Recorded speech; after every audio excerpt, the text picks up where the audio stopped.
From this sort of point of view, we've got the short shot of the chipping there, and there's like sort of 50 or 60 yards down the line. Okay, so first thing to note in terms of your left hand grip, okay, when you're gripping that golf club, that should be going basically through your left wrist. So that one there, if we're being a bit critical, was probably a little bit still kind of round this way a little bit. It could go a little bit further, but certainly a lot more than it was previously, so it's a better position, okay? And that enabled you then to play sort of smaller swing shots and get a nice sort of control of the club face, because your arm now can return back to sort of natural position there, same sort of amount of grip we can see, and you can control the club face now without any issues at all.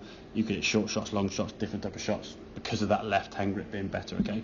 Now in terms of your longer shots, okay, with the putting and the chipping we've just done, partly a reason why this may have happened, to me there you do look quite close to that golf ball in terms of your setup. Right. So as a result now your club's going to have to go back sort of almost vertically down the way back. When it comes back into impact now, very, very steep, catching slightly on the end of the club as we can see there now. Yeah. Okay, and that's going to sort of deflect the golf club out to the right there with the aim and the ball goes through. It's interesting that you see when you're putting you are generally catching the toe, and when you're in the full shots you're catching the toe, okay?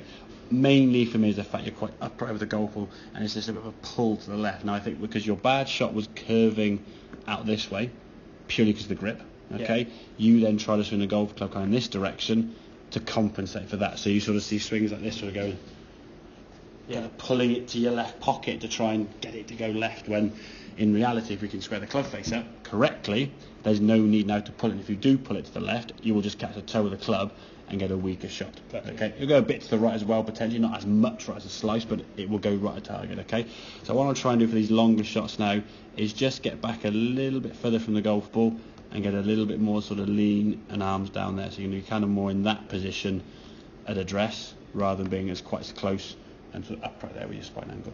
Okay, does that kind of make sense? Yeah, okay? Makes sense. So grip wise, the thing to look at is cross the fingers, gripping it. Left wrist we said on top, and if you're gripping the club properly there with the Velcro kind of in the right sort of completely covered with the strap, you can see the ping right in there on the grip there, on the glove, okay? That's kind of your checkpoints down. As you said, when you got it in that position, it actually feel better, as opposed to previously when you were gripping it before, it just didn't really feel as good. It's more secure there as well.